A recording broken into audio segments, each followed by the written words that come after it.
पांचाली, मित्र वो होते हैं जो अपने हृदय की भावनाओं को बांटे। तुम्हारे हृदय की पीड़ा में मेरा भी भाग है सखी। अपने भाग की पीड़ा प्राप्त करने आया हूं। चले जाइए गोविंद, मैं मलिन हो चुकी हूं। तेरे निकट आने वाला भी मैला हो जाएगा।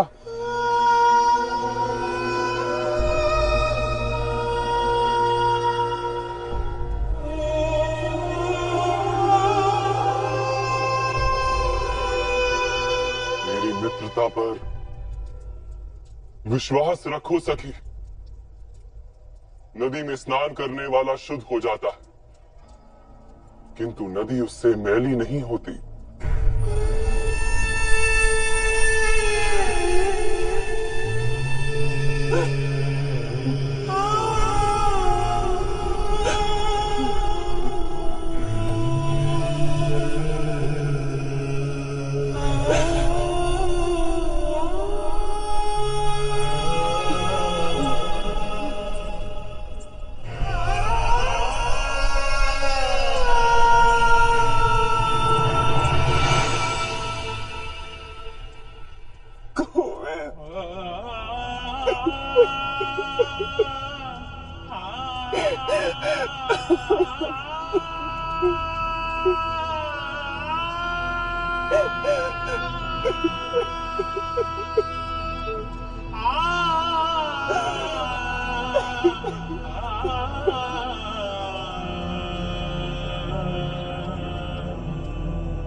क्यों गोविंद, क्यों मेरे साथ ही ऐसा क्यों हुआ?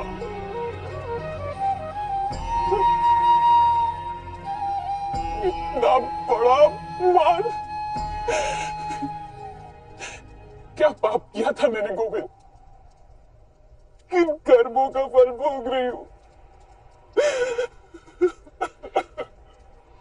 जो भी हुआ सके, वो ना तुम्हारा कर्म था और ना ही किसी कर्म का फल। वो तो केवल तुम्हारे साथ हुआ एक अकस्मात था। कौरवों के पुराने कर्मों का फल था, जो उनके हाथों इतना बड़ा दुष्कर्म हुआ।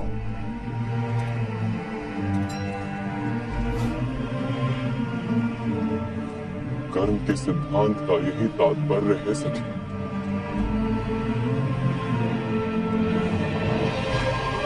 अच्छा कार्य अधिक अच्छा कार्य करवाता है, बुरा कार्य अधिक से अधिक बुरा कार्य करवाता है। और बुराई में ग्रसित मनुष्य के लिए तो जीवन ही नर्क बन जाता है सखी। किंतु पीड़ा तो मैं भोग रही हूं गोविंद। तो उस पीड़ा का त्याग करो सखी।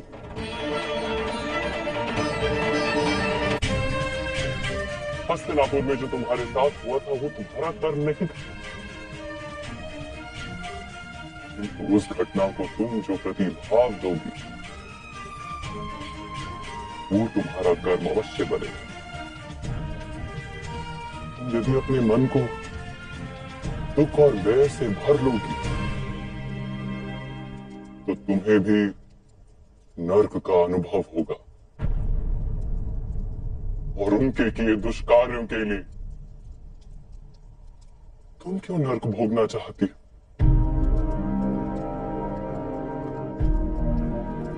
बैर का त्याग कर दो सखी। मन को निर्मल कर लो। नदी में जो मैल जाता है, नदी उसे समुद्र में उड़ेल देती है, स्वयं स्वच्छ हो जाती है। तुम अपनी पीड़ाओं को परमात्मा में उड़ेल दो। परमात्मा तो सारे संसार की पीड़ाओं को अपने भीतर समा लेने के लिए सदा ही सज है।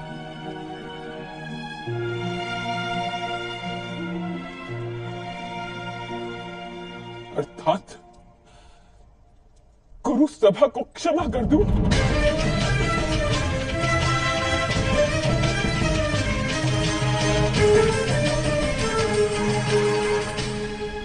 आ सके क्षमा कर दो,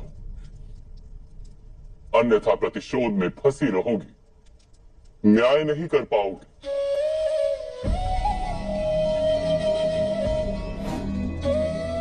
प्रतिशोध दुष्कर्म है, न्याय सत्कर्म।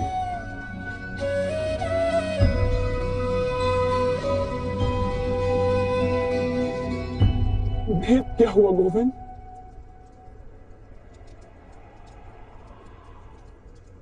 आर्यवर्त की चक्रवर्तिन साम्राज्ञी के साथ जिन्होंने इतना बुरा बर्ताव किया, जगत की सामान्य स्त्रियों की क्या स्थिति करेंगे? विचार करो सखी।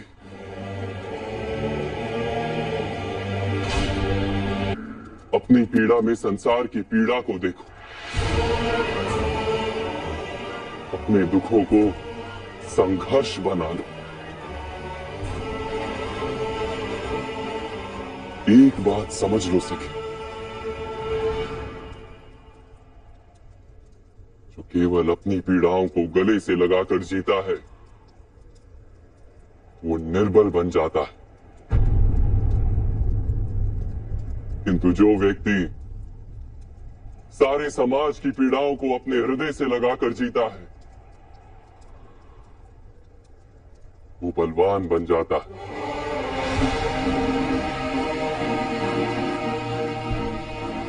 केवल अपनी पीड़ा का विचार करना दुष्कर्म, किंतु सारे संसार की पीड़ाओं का उपाय ढूंढना सत्कर्म।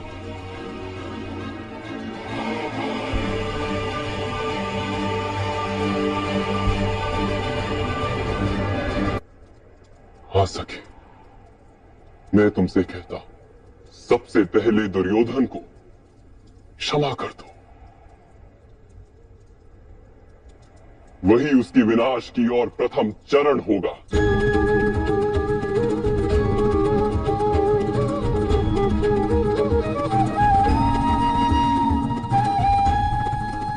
और फिर दुर्योधन जैसे अन्य दुष्टों का विनाश करके संसार को स्वच्छ करने का उपाय ढूंढो।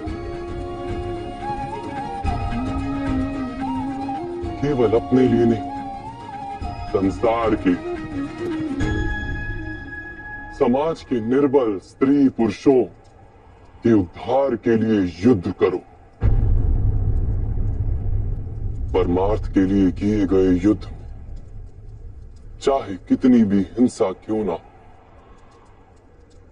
फिर भी वो धर्म युद्ध है।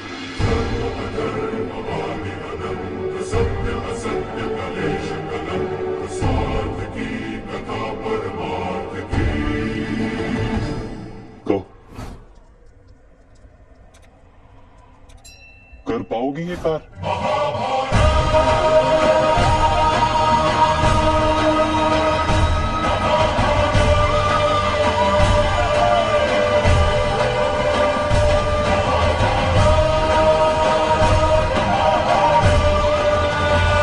हाँ गोविंद, मेरे हृदय में अंधकार था, किंतु आपने वहां ज्ञान का दीपक जलाया है।